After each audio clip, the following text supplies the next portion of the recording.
Peace and blessings, everyone. Welcome back to the Humble Servant Homestead, guys. Today, we are here getting ready to talk a little bit about our experience with the power outage. With a power outage, shutting down a lot of things that we would typically be able to use inside of the house freely, okay? But without the power, a lot of those things, guys, we had to move to secondary, um, plans that we put in place just in case if the power were to go out. And that is exactly what happened. And just to back up just a little bit, the power outage was due to the Hurricane Helene. So Absolutely. our hearts, our thoughts, our prayers go out to the people that were, other people that were also affected, and those that have lost their lives, lost their place of residency, and just everybody that's battling this devastation. Absolutely. It was very well said, like she said. Our hearts goes out to anybody that lost a life in the storm that passed on through. Of course, oftentimes things will happen here on the homestead, and I would say, hey, you know what? No lives was lost, so everything is okay. Even though that is what's in our case here today, no lives was lost on the homestead. But guys, I know for you all out there, deepest condolences to anyone out there that have lost a loved one in this storm, guys. Now, absolutely, we heard that there was a storm coming, right? We heard it's a storm coming, not knowing that this storm was going to be to the magnitude that it was, the damage that this storm has caused. Okay, now one of the things is that we kind of want to go ahead just to kind of talk about a little bit, just to bring even more awareness to you guys out there. Because I know oftentimes when I used to do these videos all the way back, we used to talk a little bit about preparedness and being ready for anything that were to happen, a natural disaster, um, just a freak accident, so to speak, just anything that can happen to mess up your routine of life. You would get up in the morning, you would brush your teeth, get up and start your day. Everything goes smoothly. Now, are you ready if the power were to go out wherever you are, something were to happen traumatically in a storm or anything of that nature? Would you be ready? And that's the question. Now, we're not here absolutely to put fear into anyone because, like I always say, hey, throw fear out the window. There is Mm-hmm. no fear over here, guys. What it is just to be prepared Mm-hmm. for next time, That's right. because I do believe that there will be a next time. It may not be a hurricane pass Mm-hmm. through. It could be a tornado that may have passed through next time. It can be anything, guys, anything. So I want you to leave your imagination open for anything. Mm-hmm. Okay, so we're going to talk a little bit today about our experience 4 days without power. How did we make it through? And you know what we could have done better, as far as even being more prepared. And really, there's not really so much as of such as being more prepared, because we Mm-hmm. just never know what the situation is going to be. Mm-hmm. Because you may be prepared for one thing over here, and something, whatever it is, throw something different at you, Mm-hmm. and you was not ready for that. But one of the things that I always say, speaking with my brothers, you have to be able to learn to adapt. Okay, you have to learn to be able to adapt, because you just never know what it's going to throw at you. Right. And you know what? You got to go to plan B. And even if there's a plan B and plan B fail, you have to move to plan C, guys. Mm-hmm. All right. So remember, keep that in mind. Be able to adapt in any situation, any environment. Use the natural resource around you to Mm-hmm. be able to overcome whatever it is that the world may have thrown at us. Now, one of the things that we want to talk about, we do have a little bit of a talking point here that we kind of want to stick with, so that way we're not bouncing all over the place.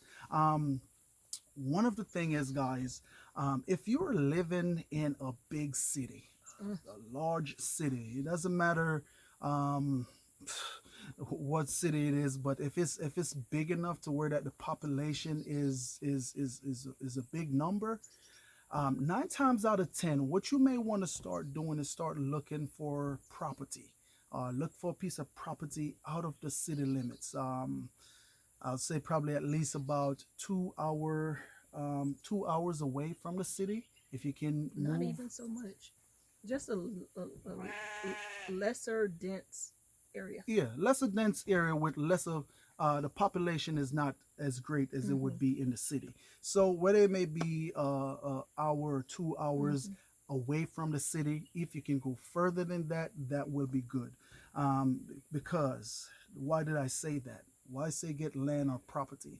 Just in case if you have to uh, move out of that city, guys, and just get on that piece of property that you have. Reason why. Just if you watch the videos that I showed you all the other day, how everybody was moving on the highway, everybody was in the line to get gas, everybody was at the grocery store. There was lines at the grocery store, guys, and you don't want to be in that level of chaos when stuff hit the fan. You want to pretty much have everything or close to everything that you will already need to have at your property, on at your person, so that way you don't have to be caught up out in the chaos. Because I'm going to tell you, just from what I was looking at, it was a bit crazy. Hmm. Could have gotten crazier Hmm. if someone were to decide that they want to do something stupid. So just make sure that you look into getting some land um, away from the city. Okay? And what he's basically saying is if you live currently in a city, you reside in a city, you work in a city, he's not saying sell all of your possessions and just pack up everything and No. go. This Mm-mm. could be a secondary location that you Mhm. have. It doesn't have to be a 20-acre or 30-acre area. This could be a half an acre spot that can fit an RV or something of that nature, a tiny house, something that can house your supplies so that when things hit the fan in the city, you know exactly what you need to do. Plan B, go to my secondary location where I'm already stocked and I'll be able to hunker down. Absolutely. So thanks for summing that up right there, camera lady. I guess you're not so much of a camera lady today because you're in Yes, front of sir. the camera, right? Right? But absolutely, guys, just like she said it, get that secondary location, all right? So, of course, we touched on getting yourself uh, property. And, so with getting that property, what comes with it? You want to make sure you have water source on that property. Electricity that may be generator or solar panel.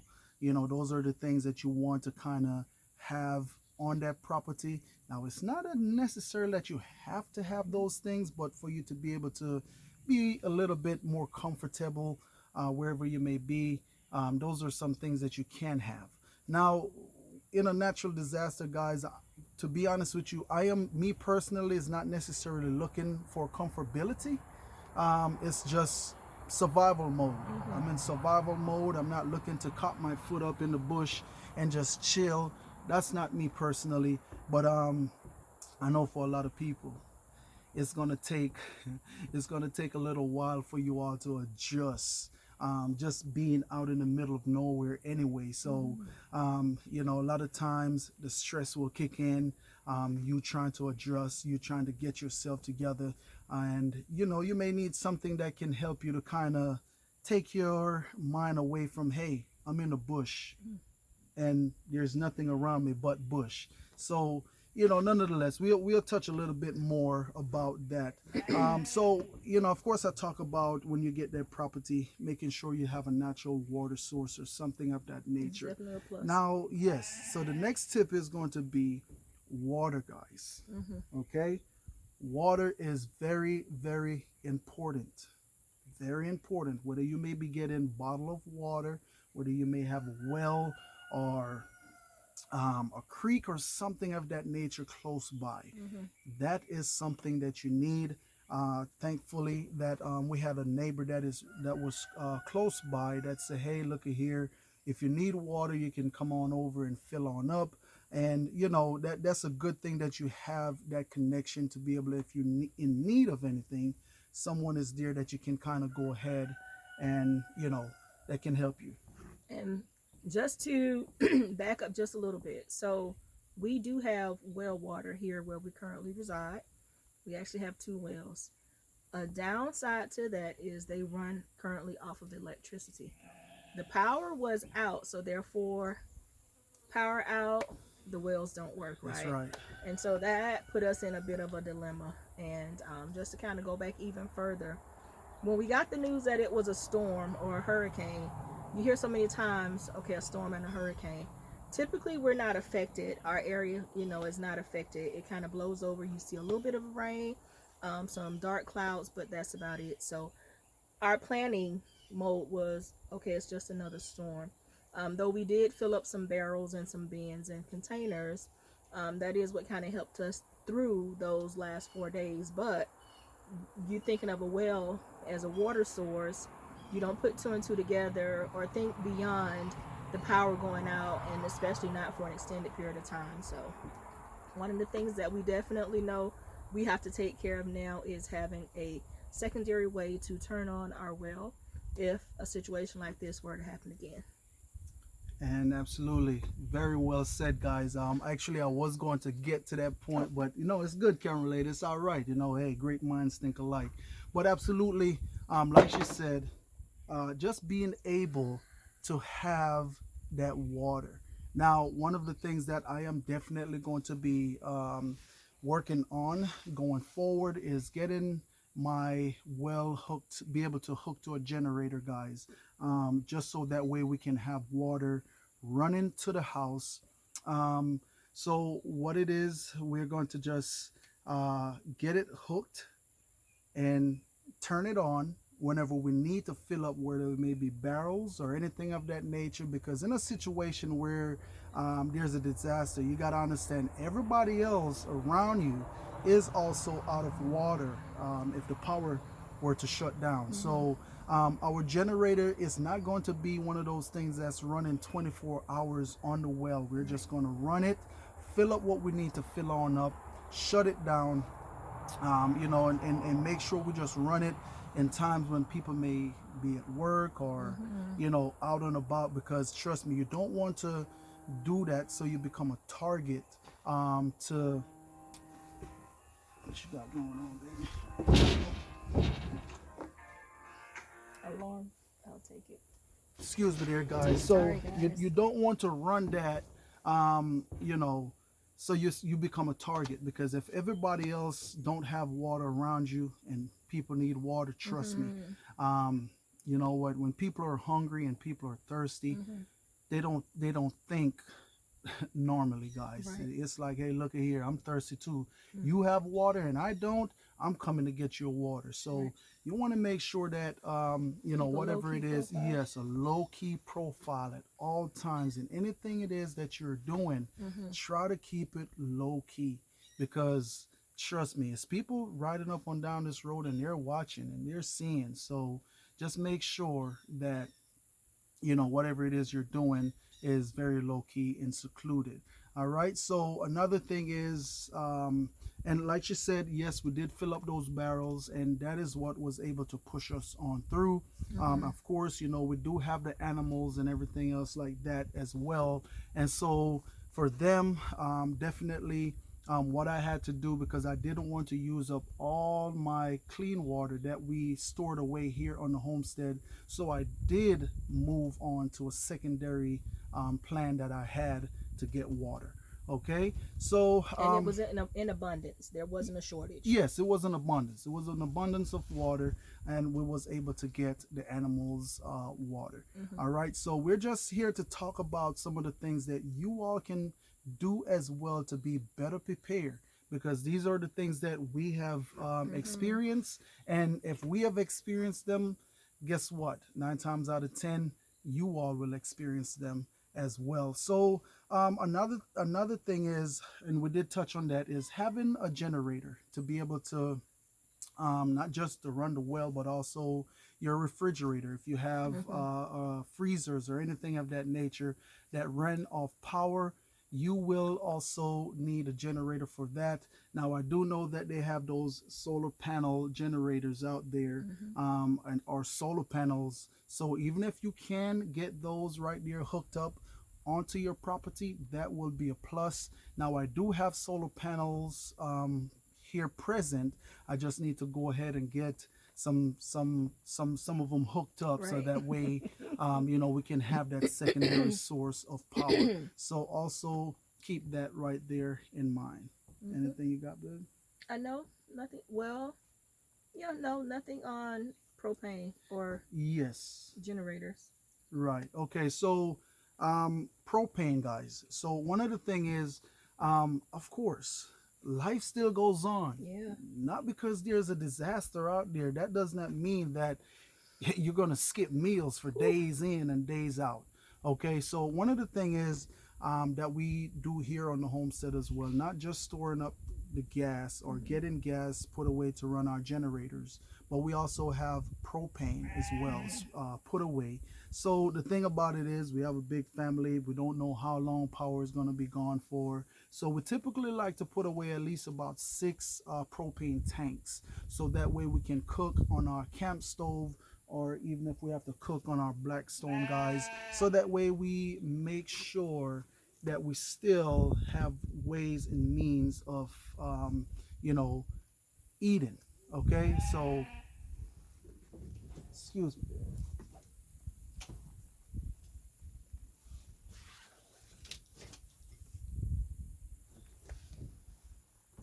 So just so that we have means of eating. So getting those things will definitely help you, and will help you in a situation as such. One of the things that I wanted to say too, that I was kind of kicking myself about, there were a lot of tasks that I put on the back burner that I should have done prior to whatever situation storm, and it would have made this a lot easier.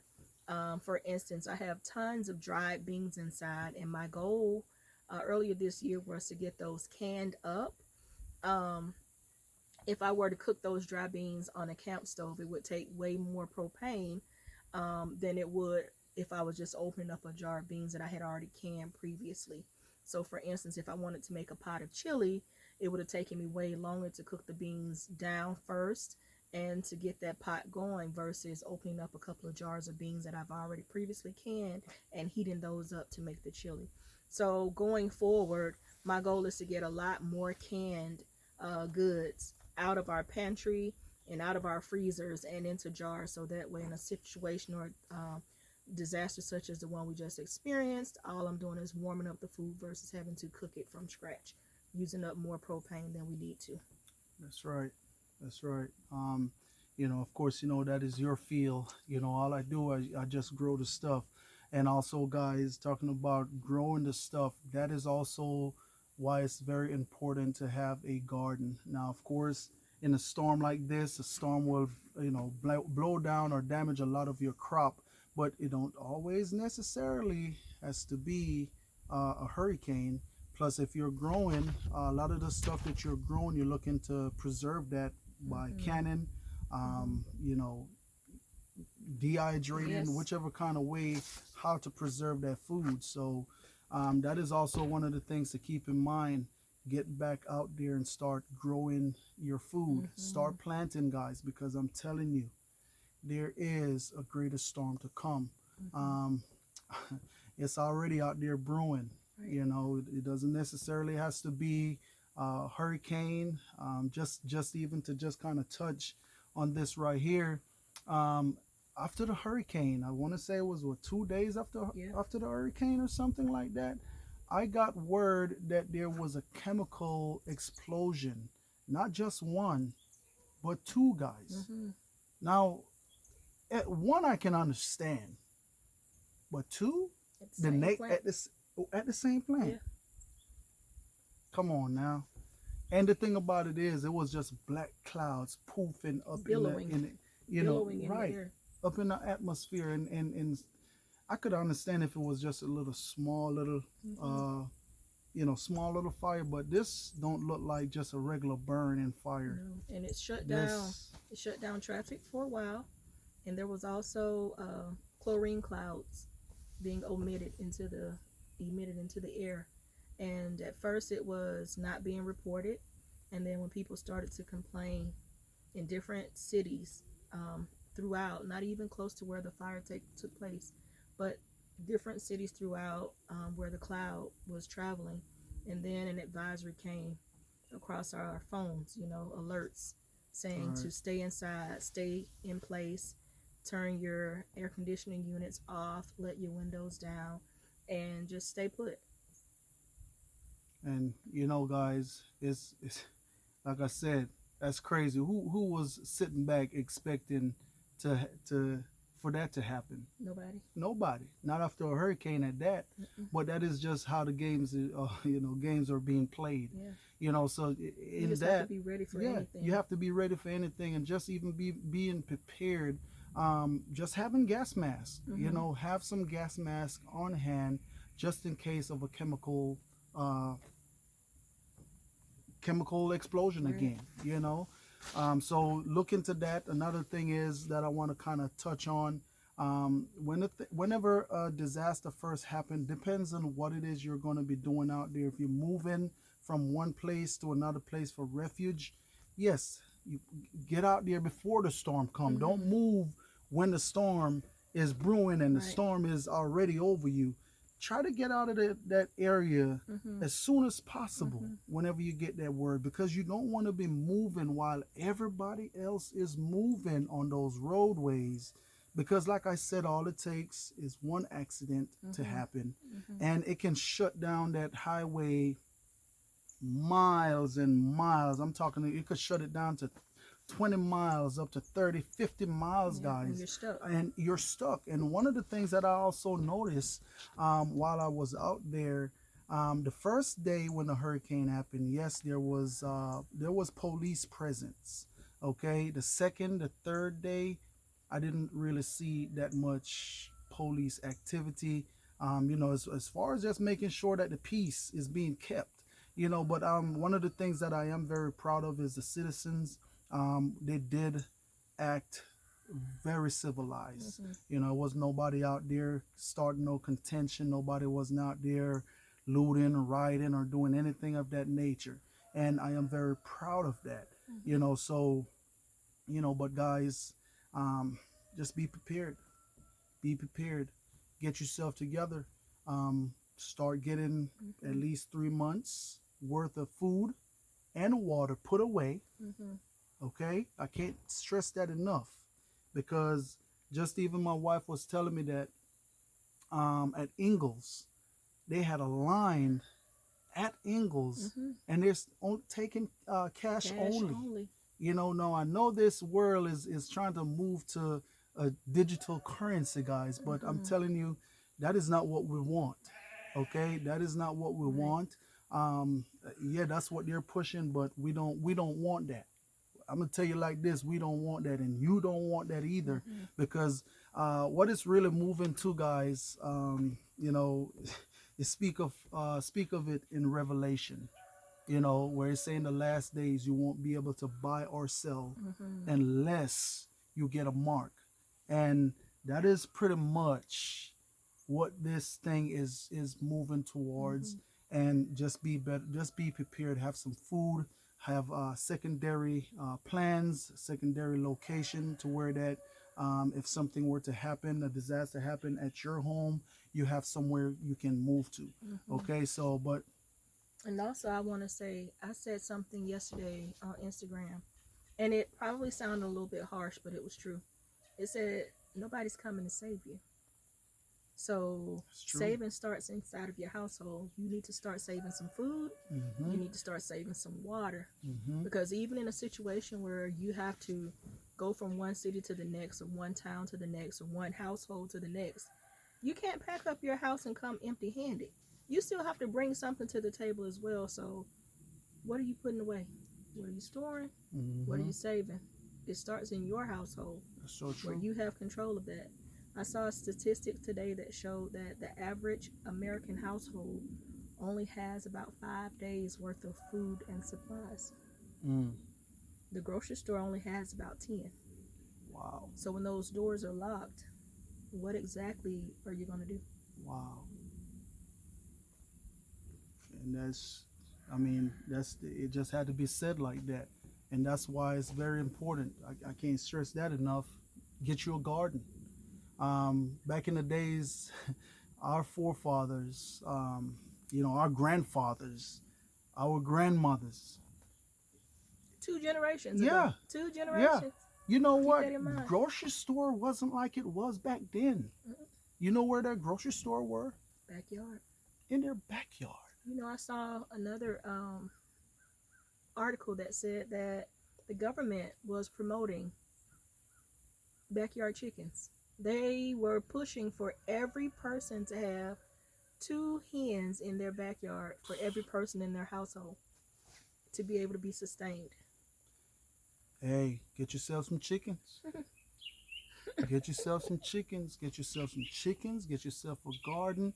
And trust me, if you have those chickens, guys, you don't necessarily have to buy fertilizer. No. Or meat. Or meat. Or eggs. So that same garden that you have out there in the field, that manure from those chickens can go right back into the soil. Right. Therefore, feeding the soil, feeding the microbes, and then turn back around and feed your plants. Nutrient-dense food. That's it. And that's the thing. The food we're getting from the store right now ain't much nutrients in it. Depleted. It's nutrient depleted, absolutely. And they have to use these synthetic things to boost those plants. But really and truly, you're not getting anything from those synthetic. Right. The thing about it is, and they plant in those fields for years and years and years and years, and those fields don't able to rest. So what happened? The soil is depleted of all the nutrients, the mineral, copper, magnesium, calcium, everything. zinc. The plants have sucked everything. all that out of the soil. So when you go to the store and you buy certain things and you think, oh man, it's so pretty. Yeah, it look pretty. But as far as the minerals and nutrients within that food or within that vegetable that you're buying, it's not there. It's not there.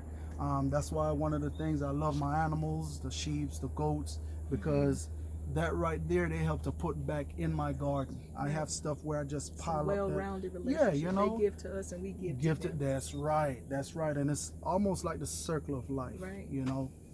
But we'll talk a little bit more about that right there as well, guys. Hey, I pray that y'all took what we brought forth here today. Don't take it lightly. Right. Like I said, look into getting yourself a piece of property. Look into getting some water. Like I said, at least 3. If you got a big family, 3 cases of water is not going to do. No. That's not 3 months supply of water. While they have it, go get it. That's right. Okay? Get it. I mean, if you have to have a room just for your food, and I'm not saying for you to go and hoard no food. That's not what I'm saying. You're just being ready. You're being prepared and ready. That's right. Okay? But guys, anything else? That's it. That's it. It's been said. All right, I did promise you all that we're going to come and do a little sit down and talk to you all, and that is exactly what I did. That's right. I do know that there's a few more promises out there that I have made, guys, and I am working to get those promises out of the way. So y'all just bear with me, y'all just, hey, like I always say, you stay strong, That's you right. be blessed. And one of the things before I leave, real quick before I leave, and I'm gonna if you really want to know a lot of what's going on in the world today, in Revelation, it says there's going to be wars and rumors of wars in diverse places. Okay? So just you heard the other day in Florida, the storm went down to Florida, came on up here. We just heard that, hey, chemical explosion. We are hearing of chicken houses being burnt down, not 1, 2, 3, 4, you name it. all cows across. being dying.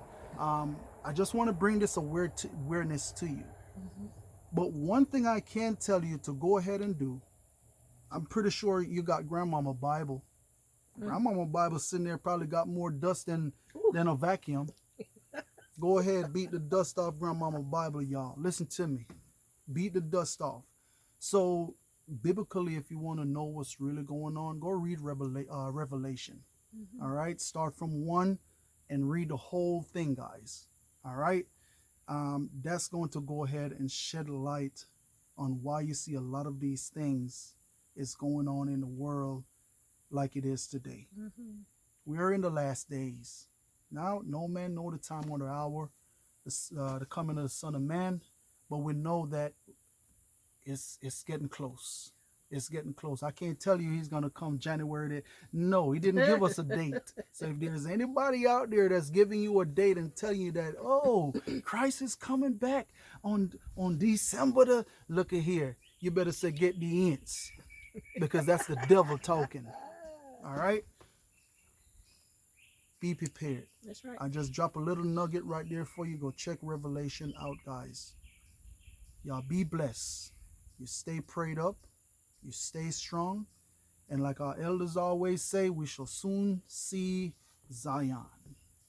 All right. Y'all be blessed. Stay strong. And I will catch you all in another video. Have a blessed day.